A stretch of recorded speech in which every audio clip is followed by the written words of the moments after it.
নমস্কার, আমি Sanchita. Cooking with সঞ্চিতাতে আপনাদের স্বাগত জানাই। আজকে মাছের ডিমের একটা দুর্দান্ত রেসিপি আপনাদের সাথে শেয়ার করব। গ্যারেন্টি দিয়ে বলতে পারি, এই রকমভাবে মাছের ডিম আগে কখনো খাননি। একবার দেখুন, ভীষণ ভালো লাগবে। প্রথমেই কড়াইয়ে 2 চামচ সর্ষের তেল দিয়ে কিছু কেটে রাখা বেগুন আমি হলুদ দিয়ে ভেজে নেব। এই সময় লবণ দেব না, তাহলে বেগুনগুলো নরম হয়ে যাবে।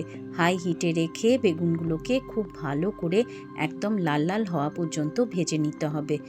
মাছের ডিমের কারি, মাছের ডিমের রসা, অনেক রকম মাছের ডিমের রেসিপি নিশ্চয়ই আপনারা খেয়ে থাকবেন।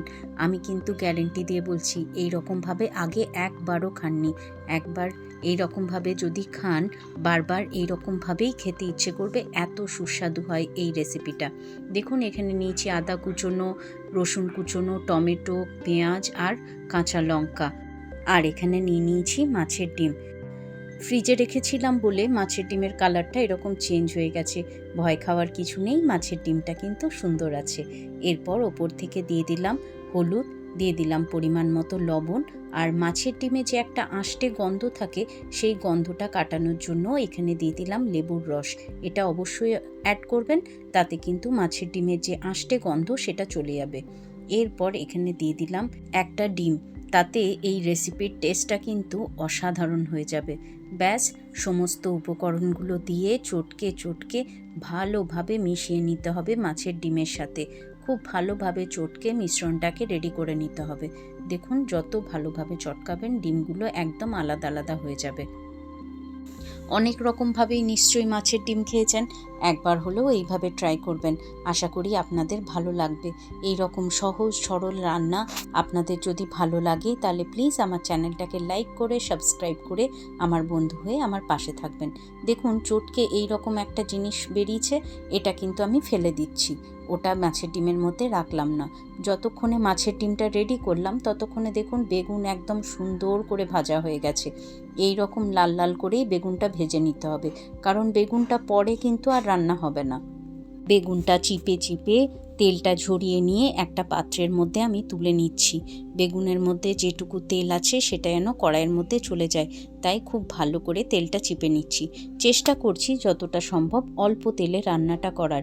খেতে হবে সুস্বাদু, কিন্তু খুব বেশি তেল মশলা এখানে ব্যবহার করব না। এই গরমে একটু হালকা পাতলাই ভালো। দেখুন, বেগুনগুলো ভেজে একটা থালায় তুলে নিলাম।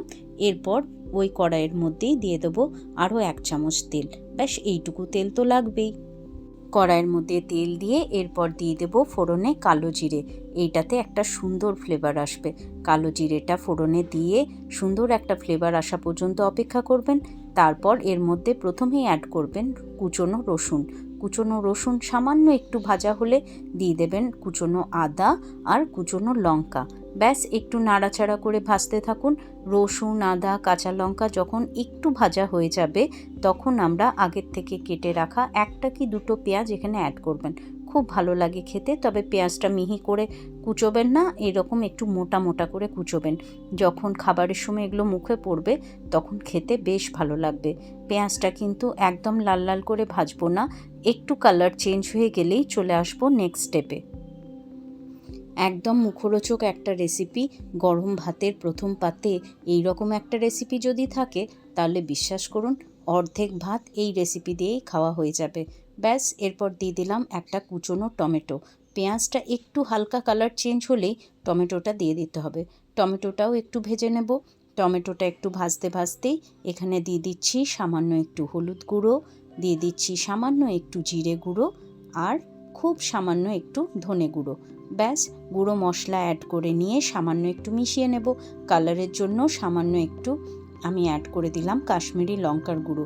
আপনারা যদি এটা একটু ঝাল ঝাল খেতে চান, সেক্ষেত্রে কিন্তু গুঁড়ো লঙ্কার গুঁড়োও অ্যাড করতে পারেন। দিয়ে দিলাম সমস্ত মশলা। এরপর ভালো করে একটু ভেজে নিয়ে 1 থেকে 1.5 মিনিট, ব্যাস, যে মিশ্রণটা আমরা মাছের ডিমের তৈরি করে রেখেছিলাম, সেই মিশ্রণটা এই মশলার ওপরে ঢেলে দিলাম। এই সময় গ্যাসের আঁচটা কিন্তু একদম লো হিটে রাখবেন। এরপর পুরো রান্নাটাই কিন্তু লো হিটে হবে। একদম ধিমে আছে আস্তে আস্তে সুন্দর একটা মুখরোচক রেসিপি। মিশ্রণটা ঢেলে নিয়ে ব্যাস, ঢাকা দিয়ে রেখে দিন 1 মিনিট।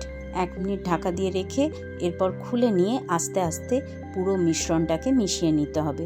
যেহেতু একটু ডিম দিয়েছি তার জন্যই এটা অমলেটের মতো হয়ে যাবে, কিন্তু খুন্তি দিয়ে এরকমভাবে বারবার ভেঙে নিতে হবে, কারণ এই রেসিপিটা হবে একদম ঝরঝরে, একটুও ঝোল অ্যাড না করে একদম শুকনো শুকনো। এই রেসিপিটা গরম ভাতের প্রথম ভাতে বিশ্বাস করুন অসাধারণ একটা রেসিপি। সমস্ত মিশ্রণটা খুব ভালোভাবে মিশিয়ে নিয়ে আবার রেখে দিচ্ছি 1 মিনিটের জন্য চাপা দিয়ে লো হিটে। এটা লো হিটে এরকম চাপা দিয়ে দিয়ে রান্না করব, তাহলেই খুব তাড়াতাড়ি রেডি হয়ে যাবে। দেখুন মিশ্রণটা আবার জমে গেছে। এরপর খুন্তি দিয়ে ভালোভাবে এটা একদম ঝুড়ো ঝুড়ো করে নেব।